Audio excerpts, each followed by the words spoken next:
जय जय माँ Saraswati friends.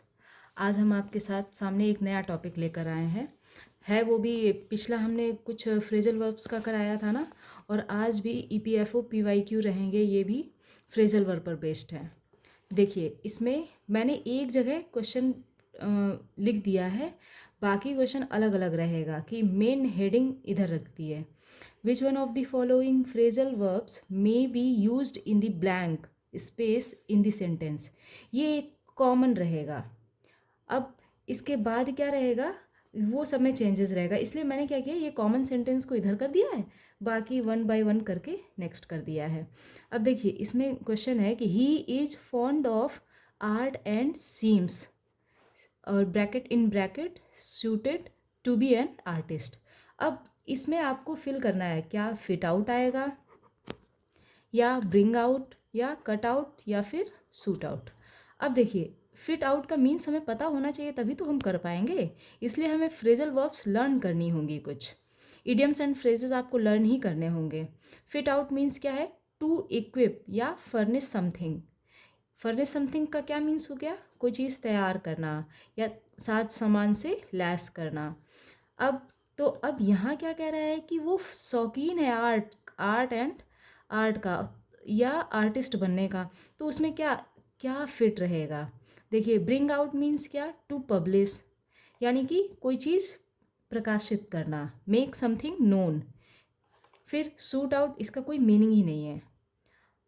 Cut out means क्या है, टू बी नेचुरली सूटेड और फिटेड। तो ये कट आउट, ये यहाँ पर होगा, क्यों, बाजी मार ले जाना, इसका हिंदी मीनिंग है। तो ये क्या है, ये चीज़ें अंदर अंतरात्मा से होती हैं, और तभी आप किसी एक चीज़ का शौकीन हो सकते हो। इसलिए इसका राइट आंसर क्या होगा, cut out. He is fond of art and seems cut out to be an artist. Next है वी वर हैप्पी। अब देखिए, यहाँ पर ये कॉमन है, which one of the following phrasal verb may be used in the blank space in the sentence. क्या है next आगे उसके, we were happy in the beginning but now all the troubles have blank appeared. अब इसमें क्या है, crop up, cropped up, come about, come out and rust in. अब देखिए, कॉप अप मीन्स क्या होता है कि refers to problems, issues, difficulties क्या है, इन इनको कॉप अप करना, इनसे डील कैसे करते हैं। फिर come about means to happen, to occur, कोई चीज़ हो रही है, कोई चीज़ गुजर रही है किसी चीज़ से, हम लोग कहते नहीं है व्हाट्स हैपन, इस टाइप से। अब रस्ट इन क्या हो गया, हम लोग रस कहाँ होता है, जब देखते हो भीड़ भाड़ वाला एरिया है तो इंसान बहुत जल्दी और बहुत ही तेज़ी से निकलता है। तो रस्ट इन का क्या मीन्स हो गया, entered quickly. And come out means हुआ टू बी रिवील्ड, यानी कि कोई चीज़ सामने ला देना, स्पष्ट होना, क्लियर होना। तो इसका राइट आंसर क्या होगा, यहाँ पर क्या समझ आ रहा है, we were happy in the beginning, यानी कि हम शुरुआत में खुश थे, but now all the troubles, लेकिन आज क्या है, सारी परेशानियां हम क्या कर रहे हैं, फेस कर रहे हैं, यानी कि परेशानियों का मुकाबला कर रहे हैं, उनसे डील कर रहे हैं, यानी कि crop up. No one knows how it all blank happened. अब यहाँ पर क्या आएगा, कोई नहीं जानता कि ये कैसे हो रहा है, ये सब कैसे हो रहा है। Came across, came about, came into, came forward. अब केम अक्रॉस मीन्स क्या, टू मीट, यानी कि मिलना, फाइंड समथिंग, या फाइंड समथिंग, हम लोगों को कभी कोई चीज़ अचानक से बाई चांस मिल जाती है वो। केम इनटू मीन्स क्या हो गया, टू इनहेरिट या अक्वायर समथिंग। अब इनहेरिट क्या होता है, जो हमें विरासत में चीज़ें मिली होती हैं। फिर came forward means to volunteer, यानी कि किसी चीज़ आगे आना, किसी चीज़ में ऑफर हेल्प, किसी की हेल्प करना, या किसी को कुछ इन्फॉर्मेशन देना, तो आप क्या कर रहे हो, किसी की हेल्प ही तो कर रहे हैं, यानी कि केम फॉरवर्ड, आप आगे आए हो किसी चीज़ में। केम अबाउट मीन्स हो गया टू हैपन या टू ऑकर, टेक प्लेस, ये हो गया कोई चीज़ हो रही है। तो यहाँ पर सिंपल, अब हैपन तो लिखा है, इससे आपको आइडिया लगा लेना होगा कि क्या हो, इसका मीनिंग निकलेगा।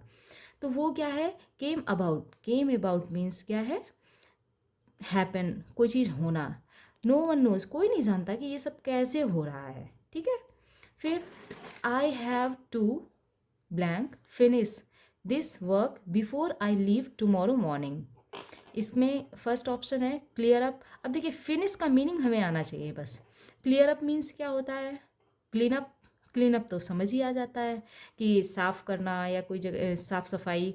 फिनिश अप, अब ये भी फिनिश करना मतलब कोई चीज़ कंप्लीट कर देना। डू अवे विथ, अब डू अवे विथ यानी कि टू गेट रिड ऑफ, यानी छुटकारा पाना किसी चीज़ से। ठीक। अब क्लियर अप क्या हो गया? फिनिश करना यानी कि अपना कंप्लीट करना वर्क को। अब इसका राइट आंसर क्या होगा? अब देखिए हमारे पास फिनिश लिखा है ना यहाँ पर, और यहाँ पर भी फिनिश अप दिया है, लेकिन क्या इसका मीनिंग होता है? अरे ये इंग्लिश डिक्शनरी में ही नहीं है, फिर कैसे होगा कोई मीनिंग इसका? इसलिए ये आपको कंफ्यूज कर सकता है, और यूपीएससी इस मामले में एक्सपर्ट है। So don't be confused, always clear about your what you have learn. अब देखिए तो यहाँ पर इसका राइट आंसर क्या हो जाएगा? Clear up. बोलो। अब नेक्स्ट टाइप आ गया, which one of the following words can be used as a substitute for the phrase. एक सब्सटीट्यूट की तरह वर्क कर रहा है, यानी कि उसका पूरा सेंस क्या निकल रहा है ये आपको बताना है। क्वेश्चन है कि a nursery where children of working parents, एक ऐसी नर्सरी जहाँ पे वर्किंग पेरेंट्स के चिल्ड्रेन क्या करते हैं? आर केयर्ड, उनकी केयर होती है। For while their parents are at work, यानी कि उस दौरान केयर होती है जिस दौरान वे जॉब पर होते हैं। जैसे अब मान लीजिए मैं जॉब करती हूँ, गवर्नमेंट जॉब करती हूँ, तो मैं क्या करूँ, मेरी बच्ची है तो मैं उसे अपने घर तो नहीं छोड़ सकती। क्यों? क्योंकि मुझे जॉब पे जाना है। इसलिए उस टाइम पे हमें क्या होगा, एक क्रैश इसको बोलते हैं, शहरों में अमूमन ये मिल रहती हैं, जहाँ पर लेडीज़ बच्चों की केयर करने के लिए उपलब्ध रहती हैं। तो ये अगर आपको लर्न है तो आप डायरेक्ट आंसर कर दोगे, क्रैश हो गया। अब देखिए स्कलर एक वर्ड है, स्कलर। डॉर्मिट्री, अब देखिए डॉर्मिट्री क्या होता है? ये लार्ज बेडरूम होता है, सब रिलेटेड है। अब समझना आपको है। रिफेक्ट्री, अब रिफेक्ट्री मीन्स क्या होता है? Dining hall. कभी कभी आपको लग रहा होगा ना ये फर्स्ट टाइम हम पढ़ रहे हैं, तो रिफेक्ट्री यानी कि ये डाइनिंग हॉल का सेकंड मीनिंग आप समझ लो, सिनोनिम। स्कलर क्या हो गया? अ पर्सन हु रोज और स्मॉल बोट, यानी कि जो नाव, छोटी वाली नाव जो चलाता है, तो उसको बोलते हैं स्कलर। अब नेक्स्ट क्वेश्चन है, तो इसका राइट आंसर क्या हो जाएगा? A nursery where children of working parents are cared for a while their parents are at work. इसका क्या मीनिंग निकलेगा? क्रैश। नेक्स्ट है that which cannot be taken by force. अब जो चीज़ फोर्सफुली नहीं ली जा सकती, क्या इम्पॉसिबल होगा? इम्पॉसिबल मीन्स तो असंभव हो गया, कि इसको तो आप कर ही नहीं सकते हो। इम्प्रॉबेबल यानी कि थोड़ा डाउटफुल वाली सिचुएशन आ गई है ना। फिर है इम्पेकेबल।